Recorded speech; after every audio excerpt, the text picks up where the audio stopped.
So there's one question I get asked by viewers very regularly, and that is, how do I have my GX80 set up?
The Lumix GX80. It was my first camera with interchangeable lenses, and I used it to its maximum capabilities for about 2 years.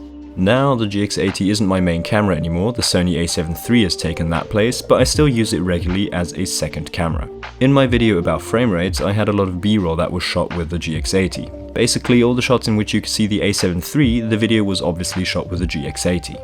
I have to admit, the GX80 definitely has its limitations, but if you know how to use it, you're still able to get amazing shots with this camera. With that said, let's get into the GX80's menu system and check out the setup.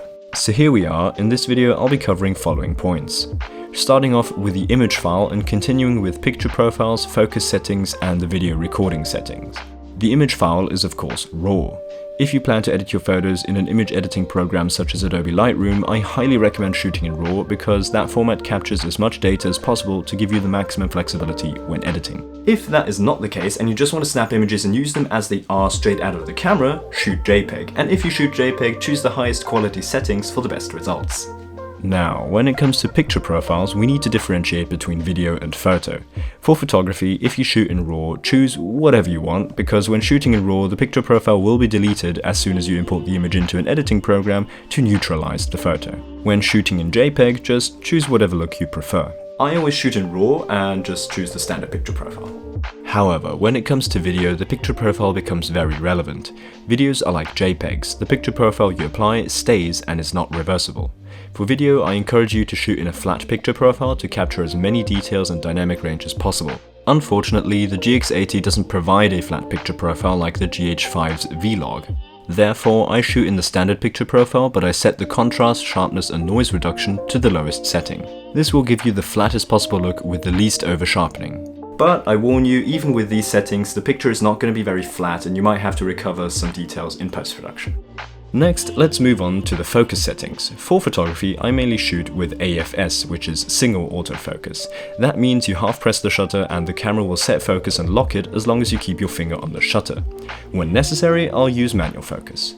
For video, however, I mainly use manual focus with Panasonic's auto manual focus function. I don't know if that is what they call it, but that's how I call it anyway. It's a really cool feature which combines auto and manual focus. To use it, you need to be in manual focus, and then when shooting you drag this yellow box onto the object that you want in focus and the camera will autofocus onto that object. What I really like about this function is that because you are in manual focus, the focus is now locked and will not hunt for anything else. The GX80 does allow you to use continuous autofocus depending on the lens, but I actually never use it because I don't quite trust it. Last but certainly not least, let's move on to the video recording settings. The GX80 provides various settings in 1080p and 4K. In 1920 by 1080, you can shoot in 25 and 50 frames per second. In 4K, the camera lets you shoot in 25 frames per second, and that is what I mostly choose. Even when my final video is going to be a 1920 by 1080 video, I shoot in 4K and downscale the footage because that looks noticeably better. The image is sharper and the noise is less visible. I only relinquish 4K recording if I want to either save storage for some reason or shoot slow motion video in 50 FPS. And that sums up all the important settings I use on my GX80. I hope this breakdown was useful to any of you and you could find some value in this video. If so, leave a like, and if you want to see more content like this, feel free to subscribe, and I hope to see you again next week. Goodbye.